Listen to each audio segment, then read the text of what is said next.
तो डॉक्टर साहब, आप तो चंद्रा स्वामी से कई गुना बड़े, मतलब तंत्र विद्या के, लीगल के, भारत में मतलब क्या हो आप, क्या भला हो, लोग जानना चाहते हैं। नहीं, स्वामी जी चाहे संतराम पाल जी रहे हों, डेरा सच्चा सौदा रहा हो, और चाहे परम शक्तियां, चाहे चिन्मयानंद स्वामी, हाँ, स्वामी चिन्मयानंद गृह मंत्री थे, देश के गृह मंत्री रहे, जिनके स्टूडेंट के साथ सीडी बाहर आई, आप उन्हें भी निकाल लाए। सीडी नहीं, वो सीडी तो क्या, अब कोई बुजुर्ग व्यक्ति कह दे मेरे शरीर में दर्द हो रहा है, और उसका कोई शिष्य आके कहे ये तेल है, इसकी मैं मालिश कर दूं आपके, तो सही हो जाएगा दर्द, तो कौन नहीं करेगा, कौन नहीं करेगा। हमारी माताजी के घुटनों में दर्द होता है, बहुएं बैठ जाती हैं, हमारी लेडीज क्लाइंट पहुंच जाती हैं, माताजी का दर्द सही कर दें तो माताजी के लिए मालिश कर देती हैं। माताओं की मालिश करें तो कोई गुनाह नहीं है, लेकिन गृह मंत्री पूर्व भारत के बुजुर्ग हैं और उनकी मसाज लड़की करे। संत के लिए लड़की नहीं है, परम संत के लिए लड़का लड़की नहीं है, उसके लिए उसका शिष्य है, शिष्या है, पुत्र है, पुत्री है, बच्चे हैं, वो भावना से लाइए।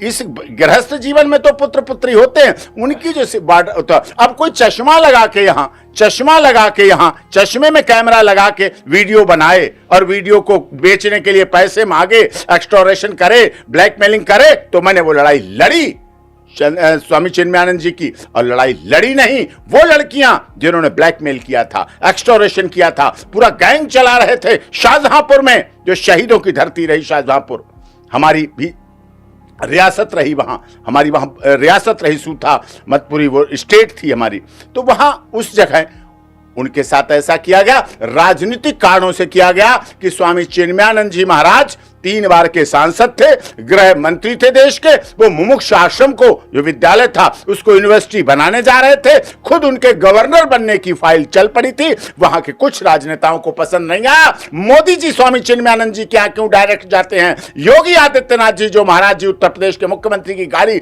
मुमुक्ष आश्रम में सीधे क्यों जाती है, इसलिए लोगों को परेशानी थी, इसलिए लोगों को उसकी साजिश ऐसी रचना की, और जिस जेल में रखा गया था ये किसी को नहीं पता, शाहजहांपुर की डिस्ट्रिक्ट जेल में, जिधर स्वामी चिन्मयानंद जी महाराज थे, उधर उनके अपोजिट शिकायत करता वो लड़कियां, वो गैंग था जिन्होंने उनसे पैसे उगाही करने के लिए किया, और ये मामला यहां भी लाए थे, यहां सुप्रीम कोर्ट में ट्रांसफर के लिए लाए कि सुप्रीम कोर्ट में ट्रांसफर कर दो, तो मैं पेश हुआ, मैंने कहा अगर सारे मामले सुप्रीम कोर्ट ही ट्रांसफर हो जाएंगे तो फिर शाहजहांपुर, उत्तर प्रदेश और मध्य प्रदेश और राजस्थान की पुलिस तो सब बेकार है।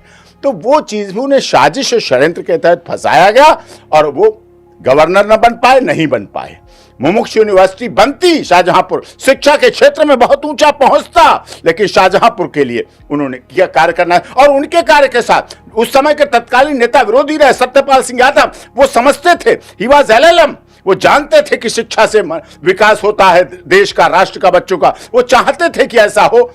जितिन प्रसाद जी उस समय कांग्रेस में थे, उन्होंने न्याय यात्रा निकालने का काम किया, न्याय यात्रा निकालेंगे उसके लिए, न्याय के लिए, कहां रही न्याय यात्रा, बाइज्जत बरी हुए स्वामी चिन्मयानंद जी। अच्छा डॉक्टर साहब, ये बताओ, आप जब कोई कांड होता है देश में, जिसको आम भाषा में आमजन कुकर्म कहता, हत्या कहता है, गैंगरेप कहता है, रेप कहता है, आप तलाशते रहते हो, आप सूंघते रहते हो कि कोई केस इतना विवादित हो जाए, इतना उलझ जाए कि वो सुप्रीम कोर्ट पहुंचे और डॉक्टर AP सिंह फटाक से टेक ओवर करें। नहीं, स्वामी चिन्मयानंद जी मेरे पिताजी के बहुत अच्छे संबंध थे, बचपन से मैंने देखा है, उन्हें बहुत मानता था। निर्भय चंद सेठ जापान बाबू होते थे, कोई नहीं जानता, जो काशीनाथ ज्वेलर्स आपने सुना होगा, बरेली, आगरा, शाहजहांपुर, लखनऊ, बहुत बड़े, वो उनके पिताजी के हमारे बहुत अच्छे साथी थे। निर्भय चंद सेठ, टिकट मिलता था उन्हें भारतीय जनता पार्टी से, चुनाव नहीं जीत पाए, वो एक अलग बात, उनकी राजनीतिक किस्मत नहीं थी, लेकिन उस समय राममूर्ति वर्मा प्रकरण हुआ, राममूर्ति वर्मा शाहजहांपुर में प्रकरण, समाजवादी पार्टी के बाहुबली सांसद, केंद्र में मंत्री रहे, उत्तर प्रदेश में मंत्री थे, तब हुआ प्रकरण उनका, वो मैंने लड़ा सुप्रीम कोर्ट से, CBI जांच रुकवाई और उन्हें बाइज्जत बरी कराया। शाहजहांपुर के सत्यपाल सिंह यादव की मशहूरी हमने बचपन में देखी, मैं पिताजी के साथ शाहजहांपुर गया, वो घटना थी, किसी को नहीं पता, वो हम बता रहा हूँ। शाहजहांपुर जब मैं जाता था, हमारा गृह जनपद, तो पिताजी के साथ गए, तो सत्यपाल सिंह यादव उस समय नेता अपोजिशन थे, और DM साहब के यहाँ पहुंचे, DM साहब कुछ लिख रहे थे और उन्होंने देखा, नजरअंदाज जैसा किया, सत्यपाल सिंह पहुंचे, वो खड़े नहीं हुए, सत्यपाल सिंह ने कहा, mister DM, it is not deformation of Satyapal Singh Yadav, it is a defamation of member of legislative assembly, opposition leader of opposition की बेइज्जती है। डीएम खड़ा हो गया, कांपने लगा, और पीछे भीड़ थी, लोग थे, चिक पड़ती थी, पहले बांस की चिक पड़ती थी गर्मियों में, जिन पर पानी डाल दिया जाता था खसखस की, तो अब उठी खड़ी थी और भीड़ थी अंदर। तो ये भाव मैंने देखा कि कैसे कैसे राजनेता होते थे। सत्यपाल सिंह यादव ने शाहजहांपुर में ऐसी राजनीति के मुकाम बनाए। उनके बेटा हैं राजेश यादव जी, चुनाव होते हैं, हमारा भतीजा है प्रिंस, वर्तमान में विधायक है कटरा विधानसभा से, वीरेंद्र प्रताप सिंह मुन्ना का बेटा मुन्ना, वीरेंद्र प्रताप सिंह मुन्ना जी 4 बार विधायक रहे, वर्तमान में 2 बार से प्रिंस है, वीर विक्रम सिंह प्रिंस विधायक है, उन्हीं से राजेश यादव। वो राजनीति की अलग बात है, राजनीति सत्ता आती है जाती, चुनाव होते हैं, हार जीत होती है, सब कुछ होता है, लेकिन मैं उस राजनीतिक छवि की बात बता रहा हूं, और उस सत्यपाल सिंह यादव की राजनीतिक छवि को उनके बेटे राजेश यादव ने भी पूरी तरह बखूबी निभाने का काम किया, चला रहे हैं उसको। डॉक्टर साहब बड़े महान वकील हो आप, नहीं, किसी के लिए कुछ हो, किसी के लिए कुछ। मेरे सामने आप एक डॉक्टर एपी सिंह हैं जी, सुप्रीम कोर्ट के डिफेंस के जाने माने लॉयर हैं, लेकिन जिसकी सोच जैसी, आप किसी की सोच पे पाबंदी नहीं लगा सकते। एक चीज आपसे पूछेंगे, सारे हाई प्रोफाइल डिस्प्यूटेड हम जिनको कहते हैं आम भाषा में, वो आपकी भाषा, मेरे लिए तो केस है, आपके लिए केस है, मेरे लिए तो उसे न्याय दिलाना है, उससे क्या फर्क पड़ता है कि वो मंत्री है, संतरी है। आपको सबकी नब्ज पता है, क्रिमिनल की पता है, पुलिस की पता है, जज की पता है, कोर्ट की पता है, वकीलों की पता है। डॉक्टर साहब एक बात आज क्लियर कर दो, आप ही कर सकते हो,